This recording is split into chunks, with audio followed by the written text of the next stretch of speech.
This debate today, it's about who gets to be an American.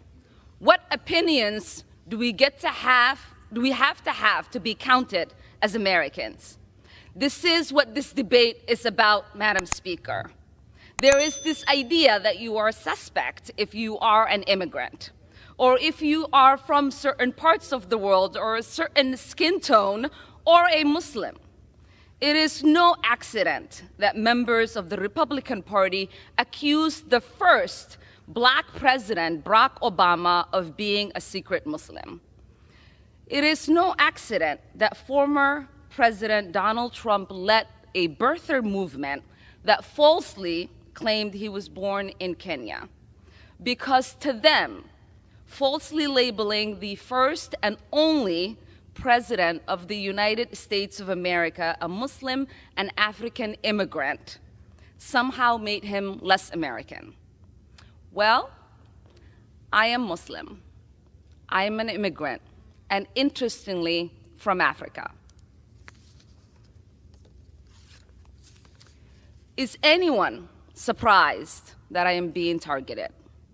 Is anyone surprised that I am somehow deemed unworthy to speak about American foreign policy, or that they see me as a powerful voice that needs to be silenced?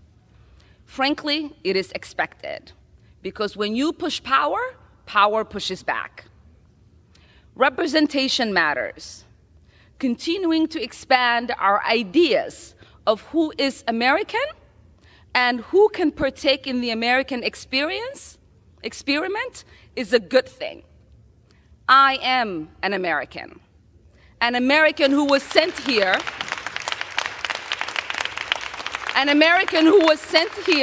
by her constituents to represent them in Congress, a refugee who survived the horrors of a civil war, someone who spent her childhood in a refugee camp, someone who knows what it means to have a shot at a better life here in the United States, and someone who believes in the American dream and the American possibility and the promise and the ability to participate in the democratic process. That is what this debate is about. There is an idea out there that I do not have objective decision-making because of who I am, where I come from, and my perspective. But I reject that. We say there is nothing objective about policymaking. We all inject our perspective, our point of views, our lived experiences, and the voices of our constituents. That's what democracy is about. So what is the work of the Foreign Affairs Committee? It is not to co-sign the stated foreign policy of whatever administration is in power. It's about oversight. It's to critique and to advocate for a better path forward. But most importantly, it is to make the myth that American foreign policy is intrinsically moral a reality.